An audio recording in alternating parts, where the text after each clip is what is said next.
the real economy is not growing, and portions, the availability of goods and services and the delivery time and the convenience of those services is deteriorating, even though we can construct a nominal metric to tell ourselves that the economy is growing. So that's the long-winded answer to the question. The summary is the economy is crippled because the money is defective. And, when Bitcoin is 10x bigger or 100x bigger than it is now, 80% of the economy will be crippled with 80% defective money. Hi, I'm Crypto Positive. If you like this video, please leave a comment and subscribe to the channel. It's very important to the channel and gives me motivation to make more videos about crypto for you. And now let's go to the video. So we're going to have a crippled worldwide economy for a long time.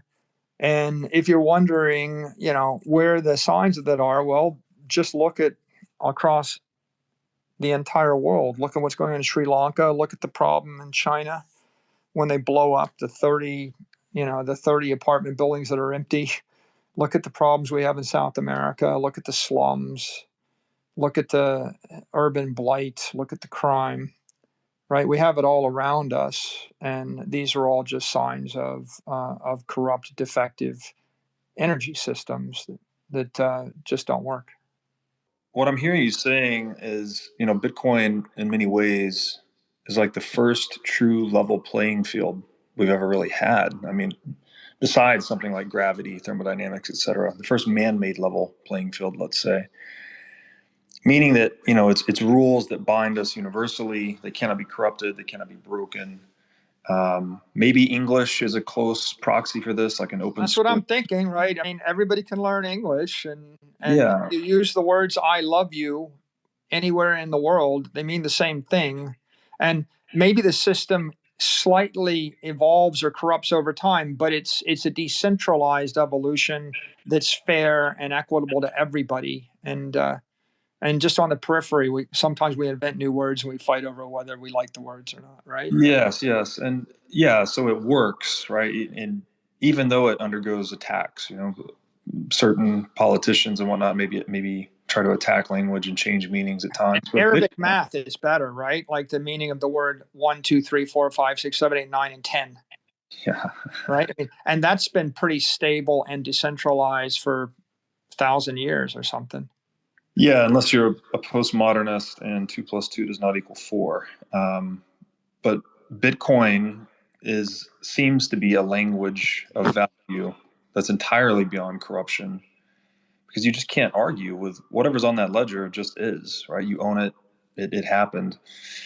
So, yeah, a very important way to look at it there. And so the question I'm going to ask you here is, you concluded our original 9 episodes together.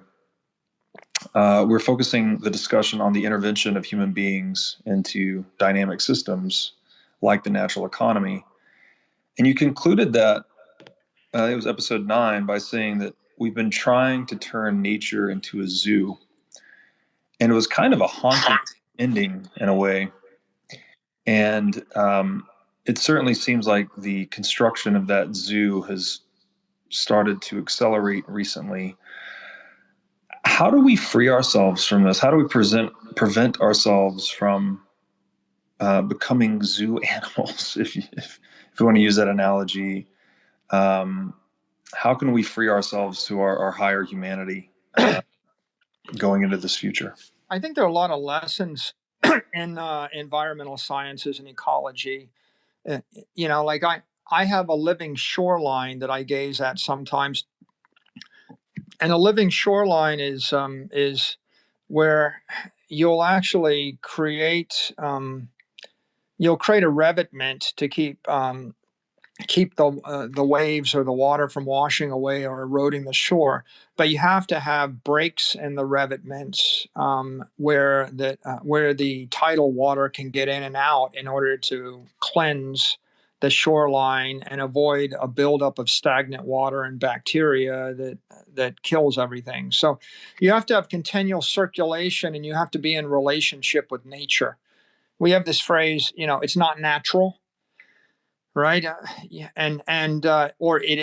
it is natural kind of means it's a good thing. It's unnatural means it's not necessarily a good thing. I think that zoo creatures will live longer in captivity, but they end up becoming fat and blind and toothless, and they can't fend for themselves. They have to be fed. And over time, if you start to conclude that the healthy lion is the fat, toothless lion that has to be fed through a feeding tube, then you have a pretty distorted view of virtue, right? And so, so studying the lions in the zoo is probably not a good idea. And if you decide to domesticate yourself, then the question becomes, who's your zookeeper?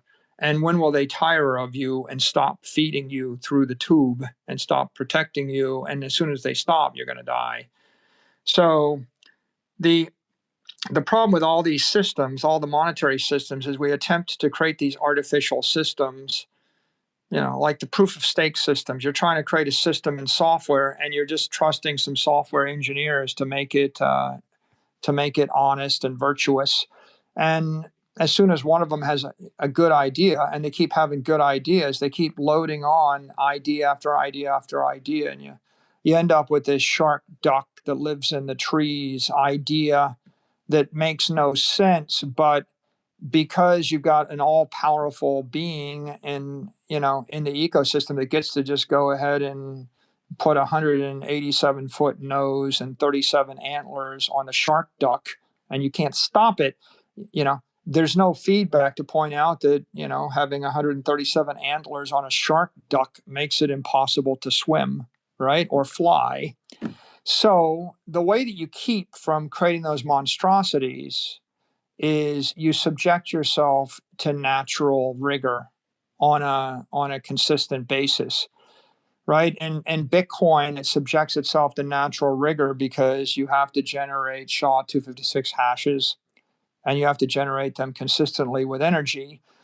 And you start breaking the rules, you can't generate the hashes, or if you fall behind and you have old antiquated equipment, you can't afford to compete with the new modern equipment.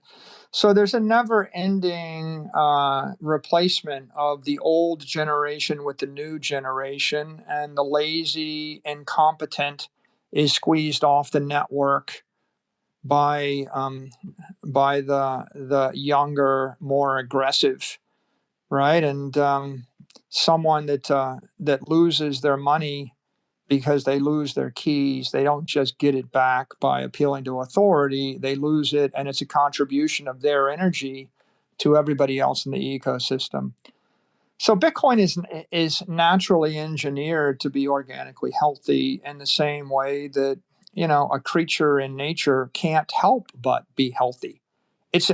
You can't regulate your body temperature at 37 degrees Fahrenheit for long before you simply just die, right? And it's like, it doesn't matter how much you wish you could, you just can't, right? And that is the brutal discipline of nature. And the result is you have this feedback, and then you have a constant Darwinian evolution to the virtuous. And that's how life continues.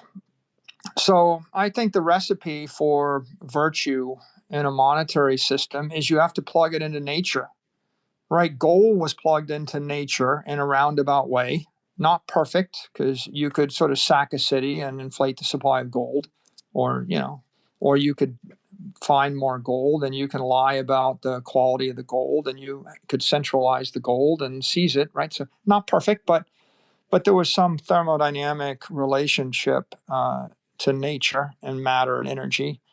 And I think Bitcoin achieves that thermodynamic relationship via proof of work mining.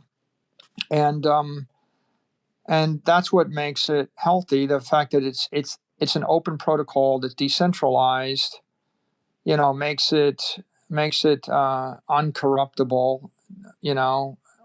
Much harder to corrupt than something that does naturally centralize. And so I do think it is like Arabic math. It is like a standard English language. It is like certain other protocols like TCP/IP and the like. It's a base level protocol to build a civilization, and it is a wonderful achievement. And just like we can't really expect to advance without mastering the flow of water or mechanics, or fire or electricity. We can't really expect to drive forward the socioeconomic political systems of humanity without mastering money or monetary engineering. So I think one day we will see a subject called monetary engineering that will be taught in engineering schools, all around the world.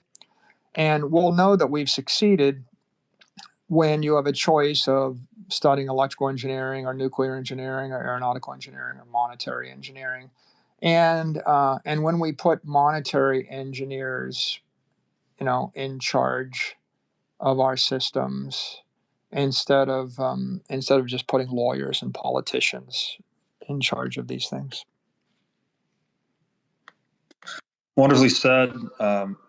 Constant, continuous feedback, learning, honest work seems to be the path to individual and collective success in this world. Michael, thank you for your time, your eloquence, your skin in the game. Again, Saylor series starts at episode 1, the What is Money show. This is on YouTube and whatismoneypodcast.com. And the Saylor series book is now available, paperback, hardback, and Kindle versions on Amazon. Michael, thank you again. Yeah, thanks for doing this with me, Robert. I really enjoyed it, and I hope people get some value from this, and find ways that they can use it to inspire people around them or improve their own lives. And I look forward to any comments and feedback. And